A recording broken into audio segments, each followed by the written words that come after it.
You've done everything right. You've changed how you communicate. You've restructured how you think about money. You've built systems for filtering information. You understand negotiation. You know how to control the frame. And still, something feels missing. Someone with the same skills gets the opportunity first. Someone with the same resume lands the meeting you couldn't get. Someone doing the same work gets discovered, and you don't. You call it luck. You say it like it's a verdict, like some people have it and some people don't. Like it's a fixed trait assigned at birth the way eye color is. That's wrong. Luck is not a trait. Luck is a rate. And rates can be engineered. Today we're going to dismantle the most dangerous myth in high-performance culture, the idea that outcomes are determined by talent and effort alone. And we're going to build something in its place, a system, a structure, an architecture for making fortunate events statistically inevitable rather than randomly possible. This is not motivation. This is probability engineering. Start with the mathematics. Richard Wiseman spent 10 years studying luck at the University of Hertfordshire. He didn't study mysticism, he studied behavior. He tracked lucky and unlucky people across thousands of situations and asked a simple question: what do lucky people actually do differently? The answer had nothing to do with positive thinking, nothing to do with vision boards or morning routines or mindset. Lucky people are exposed to more opportunities. That's it. Not because the universe favors them, because their behavior systematically increases the number of situations where fortunate events can occur. Wiseman called it the network of chance opportunities. The size of your opportunity network is a direct function of the surface area you present to the world. The more entry points you create, the more luck finds you. This is surface area theory, and it changes everything about how you think about what you call luck. Here's the uncomfortable implication. When you say you're unlucky, you are almost certainly describing a surface area problem, not a fate problem. You have built a life with very few entry points, very few seams where the unexpected can get in, very few intersections where chance encounters can happen, and then you wonder why chance doesn't find you. Now let's talk about how smart people specifically sabotage their own luck systems, because they do, consistently, and in ways that feel entirely rational from the inside. Mistake 1. Waiting for readiness. Most high performers have an internal readiness threshold, a point at which they feel prepared enough to launch, apply, reach out, publish, submit, or show up. And that threshold is almost always set too high. You don't send the email until the idea is fully formed. You don't go to the event until you have something impressive to say. You don't reach out to the person until you have something to offer. You wait until the conditions are right, until you feel ready, until the work is polished enough to deserve attention. While you wait, the surface area of your life shrinks. The lucky event that could have found you at the imperfect version of your work will never encounter the perfect version because the perfect version never ships. This is preparation blocking serendipity, and it is one of the most common patterns in highly intelligent people. The very intelligence that makes you capable of improvement also makes you capable of infinite deferral. The countermove is to calibrate your threshold downward, not to zero, not to recklessness, but to ship something real before it feels ready. A genuinely good 70% version in front of actual people produces more luck than a perfect 100% version sitting in a draft folder. Luck requires contact. Contact requires showing up before you're ready. Mistake 2. Deep networks with no width. Smart people invest heavily in depth. They build strong relationships with a small number of people. They go deep with colleagues, mentors, close collaborators. They cultivate trust over years. This is valuable, but it creates a structural problem. Mark Granovetter's landmark research on social networks identified what he called the strength of weak ties.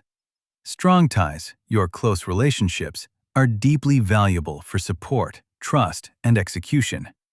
But they don't produce much luck. Why? Because strong ties share most of your knowledge. They know what you know. They see what you see. They move in the same circles.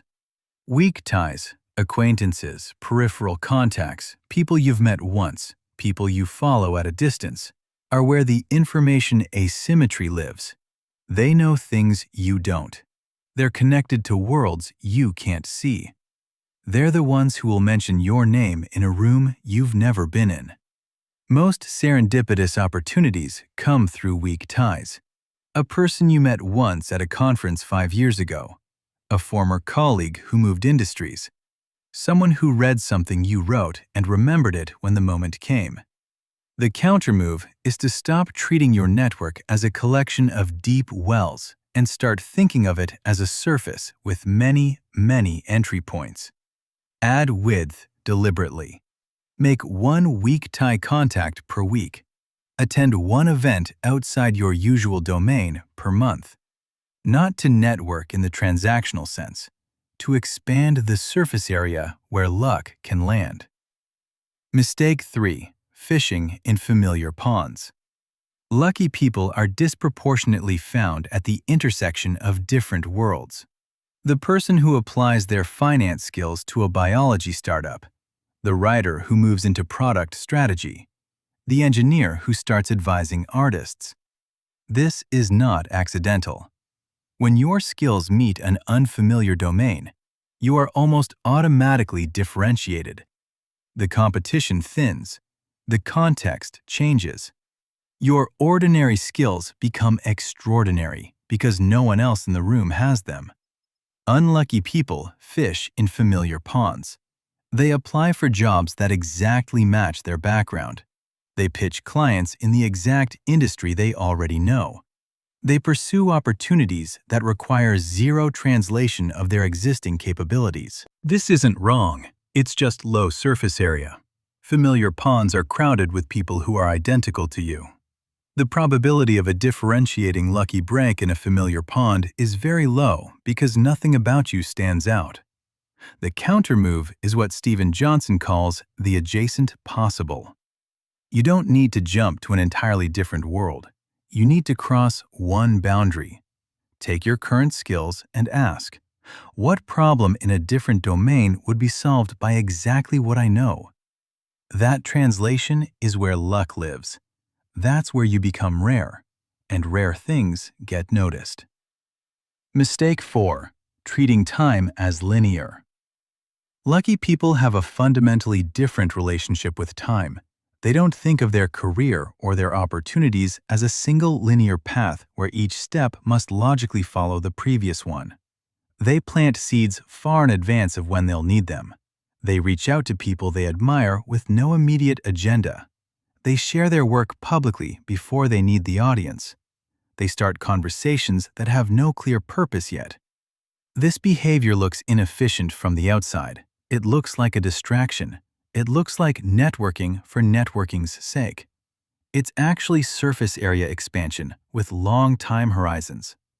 The meeting that changes your career in 5 years was planted by a conversation you had today with no expectation of return. The opportunity that arrives perfectly timed was not perfectly timed at all. It was a seed that germinated.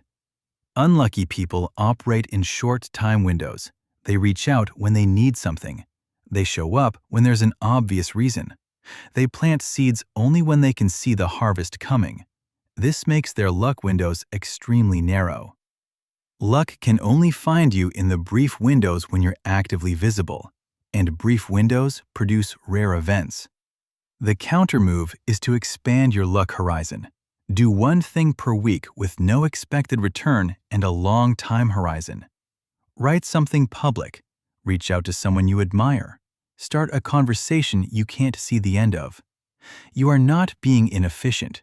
You are building infrastructure for luck that won't arrive for years, but will feel, when it arrives, entirely miraculous. Mistake 5. The single lottery ticket strategy. This is the subtlest mistake, and it's the one that high performers with clear vision are most vulnerable to. You have a plan, a specific vision of how success arrives, a particular company you're targeting, a specific deal you're pursuing, a defined outcome you're working toward, and your entire energy is concentrated on making that one thing happen. When it doesn't happen, you're back to zero. No residual surface area, no parallel opportunities that developed in the background, no adjacent wins that could have pivoted into something larger. This is concentration risk applied to luck, and it carries the same downside as concentration risk in investing. The upside of a single bet is theoretically high, but the probability is low, and the failure cost is total. Lucky people run parallel bets, not scattered, undirected bets, deliberate, low-cost experiments across multiple trajectories simultaneously. Some fail, some stall, and one, unexpectedly, seemingly randomly, opens a door that wasn't visible from the beginning. The countermove is portfolio thinking applied to opportunity. Maintain 3 to 5 genuine trajectories at any given time, not half-hearted hedging, real investment in real directions. The cognitive overhead is higher, but the surface area is exponentially larger. And luck, remember, is a rate. The more surface area, the higher the rate. Now connect all 5 mistakes and you'll see the single principle underneath them all. Lucky people are not chosen. They are exposed. Constantly, consistently, structurally. They show up before they're ready. They maintain wide, weak tie networks. They fish at the edges of familiar domains. They plant seeds with long time horizons. They run parallel experiments rather than single bets. Every one of these behaviors has the same effect. It increases the number of situations per unit of time where a fortunate event could occur. It raises the luck rate.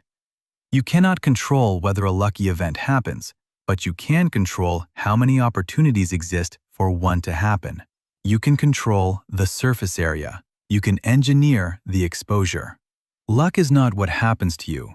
Luck is the rate at which favorable things can find you, and the rate is yours to design.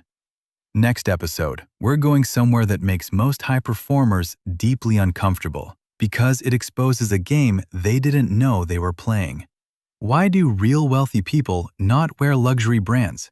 What does the psychology of status signaling actually reveal about who holds real power and who is performing the appearance of it? And why does stopping the performance, deliberately, strategically, produce more actual authority than any display ever could? That conversation is going to change how you dress, how you speak, and what you choose to show. If you want to build real power instead of the appearance of it, you already know what to do.